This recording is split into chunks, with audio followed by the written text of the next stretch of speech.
अब बात एक ऐसे मामले की जिसने पूरे देश को हिलाकर रख दिया है। हम बात कर रहे हैं निमिषा प्रिया की, जिन्हें यमनी नागरिक तलल के हत्या मामले में दोषी ठहराया गया है और उसे फांसी की सजा दी गई है। इस मामले ने एक नया मोड़ ले लिया है। यमन में भारतीय नर्स निमिषा प्रिया की सजा टल गई है। हत्या के मामले में उसे फांसी दी जानी थी। आज हम आपको बताएंगे कि यमन देश में आखिर निमिषा प्रिया को क्यों मिली फांसी की सजा। देखते हैं ये खास रिपोर्ट।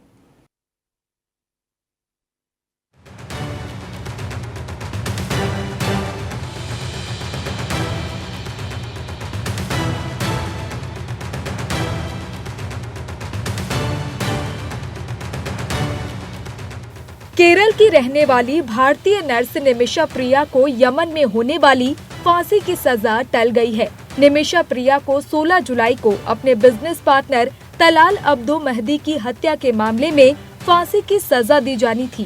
केरल के प्रभावशाली सुन्नी मुस्लिम नेता कंथापुरम एपी अबूबकर मुस्लियार और भारत सरकार के हस्तक्षेप से हो रही बातचीत के बाद यमन के स्थानीय अधिकारियों ने निमिषा की सजा स्थगित कर दी है। आइए अब जानते हैं कि निमिषा आखिर कैसे पहुंच गई फांसी के फंदे तक। ये कहानी शुरू होती है यमन की राजधानी सना में। केरल के सामान्य परिवार की निमिषा प्रिया साल 2008 में बेहतर जिंदगी का सपना लिए यमन गई थी। निमिषा अपने परिवार की गरीबी दूर करना चाहती थी। आर्थिक तंगी से पार पाने के लिए समंदर पार यमन जाने का फैसला किया, लेकिन उसने सपने में भी नहीं सोचा होगा कि ये उसके जीवन का सबसे बड़ा संकट बन जाएगा और उसे मौत के फंदे पर झूलना पड़ेगा। शुरुआत में यमन के कई अस्पतालों में काम करने के बाद उन्होंने अपना खुद का क्लिनिक खोलने का फैसला किया। यमन के नियमों के अनुसार विदेशी नागरिकों को अपना बिजनेस शुरू करने के लिए स्थानीय पार्टनर रखना आवश्यक है। पहले तो उसने धन इकट्ठा करने की जुगत किए। निमिषा ने तलाल अब्दो मेहदी नाम के यमनी को पार्टनर बनाया, लेकिन जब क्लिनिक प्रॉफिट में आने लगा तो तलल उसे परेशान करने लगा। मेहदी ने उसका पासपोर्ट भी जब्त कर लिया था, जबकि निमिषा वापस भारत लौटना चाहती थी। लेकिन बाद में दोनों के बीच पैसों को लेकर विवाद शुरू हो गया। जांच के दौरान ये सामने आया कि निमिषा प्रिया ने तलल को बेहोश करने के लिए उसे कुछ दवा दी थी ताकि वो अपने पैसे वापस ले सके, लेकिन तलल की दवा के ओवरडोज से मौत हो गई। इस घटना के बाद निमिषा प्रिया ने तलल के शव को ठिकाने लगाने की कोशिश की, जिससे उनके इरादों पर और भी सवाल खड़े हो गए। साल 2017 में निमिषा ने खुद को उसके चंगुल से निकालने का फैसला किया।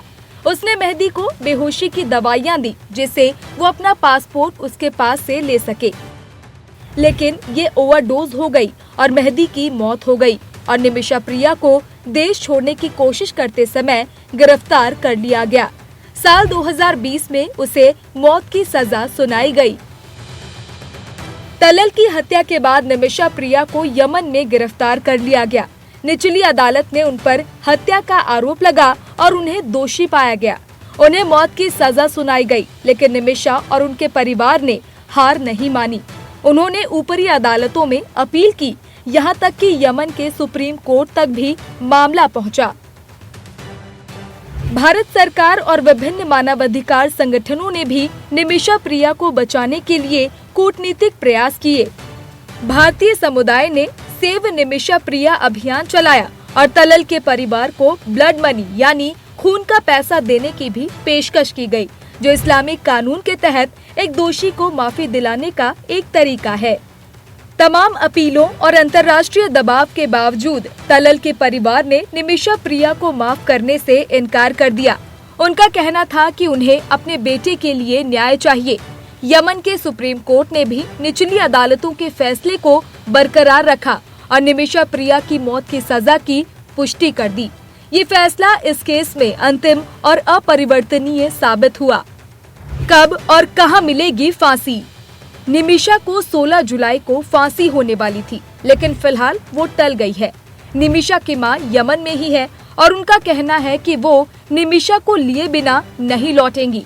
अब सबसे बड़ा सवाल ये है कि निमिषा प्रिया को कब और कहां फांसी दी जाएगी।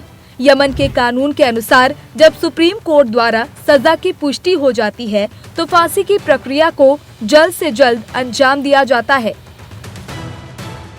फांसी यमन की राजधानी सना की सेंट्रल जेल में दी जाएगी, जहां निमिषा प्रिया को लंबे समय से रखा गया है।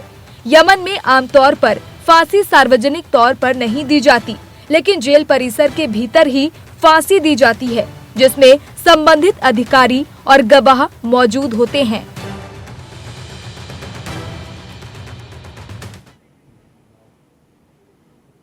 बहरहाल निमिषा की फांसी कल के लिए तो टल गई है। अपने परिवार के लिए पैसे कमाना कोई गलत बात नहीं है, लेकिन यह दुखद है कि एक ऐसे मामले में रिश्तों, कानून और न्याय की जटिलताओं को उजागर होता हुआ दिख रहा है। निमिषा प्रिया का मामला अंतर्राष्ट्रीय संबंधों और मानवाधिकारों के लिए भी एक बड़ा सबक है।